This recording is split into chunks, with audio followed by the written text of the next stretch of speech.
Bagaimana berita yang baik? Berita yang baik memuat beberapa hal. Yang pertama, berita itu harus sesuai dengan fakta. Jadi, tidak boleh mengandung unsur pembohongan atau dalam bahasa Inggris disebut dengan hoax. Orang-orang biasa menyebutnya dengan istilah hoax. Padahal yang benar membacanya bukan hoax ya, tapi Hoax. H-O-A-X. Dibacanya Hoax. kayak Umi ya. Baik. Tapi intinya berita itu harus sesuai dengan fakta. Itu yang pertama. Kemudian yang kedua anak-anak, berita yang baik harus informatif. Informatif maksudnya bagaimana? Informatif adalah jelas. Apa, kapan, siapa, di mana, bagaimana, harus jelas. Harus ada dalam sebuah berita tersebut. Itulah arti informatif ya. Itu yang kedua. Kemudian yang ketiga, berita yang baik harus menarik. Nah, ini dia. Harus menarik anak-anak. Berita yang baik kata-katanya harus menarik. Kemudian kalau perlu ada gambarnya, ada foto kejadiannya. Karena sebuah berita yang baik membuat orang tertarik untuk membacanya atau menyimaknya atau mendengarkannya. Itu dia. Apa saja tadi? Yang pertama, berita harus sesuai dengan fakta.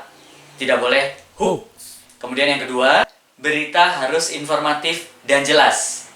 Dan yang ketiga, berita harus menarik. Itu dia, berita yang baik. Anak-anak yang soleh, yang Ustadz sayangi karena Allah, walaupun ini adalah pelajaran bahasa Indonesia, tapi Ustadz akan sedikit kasih tambahan pengetahuan bagi kalian tentang berita. Berita dalam bahasa Inggris. Nah, berita dalam bahasa Inggris anak-anak disebut news. Dan apakah kalian tahu? Kata news sebenarnya diambil dari arah mata angin. Maksudnya bagaimana Ustadz? Nah, Ustadz akan jelaskan. Jadi kata news, yang artinya berita, adalah terdiri dari huruf N, E, W, dan S. N-nya diambil dari kata north, yang artinya adalah utara. Kemudian E diambil dari kata east, yang artinya timur. Dan huruf W diambil dari kata west, yang artinya barat.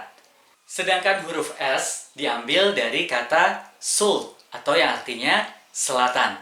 Gabunglah huruf-huruf itu, kemudian jadilah sebuah kata news. Maksudnya sebuah berita datang dari berbagai penjuru arah mata angin. Kemudian ditulis, dibuat, dan dilaporkan kepada para penikmat berita oleh wartawan. Nah, wartawan disebut juga dengan jurnalis. Kegiatan kewartawanan disebut dengan jurnalistik. Dan anak-anak, selain kata jurnalistik, dunia berita juga mengenal istilah pers.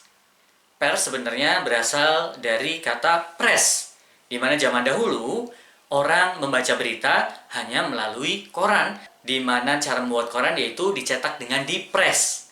Oleh karena itu, hingga sekarang dunia kewartawanan atau dunia berita disebut dengan pers. Itulah sedikit tambahan pengetahuan untuk kalian anak-anak. Semoga bermanfaat ya. Assalamualaikum warahmatullahi wabarakatuh.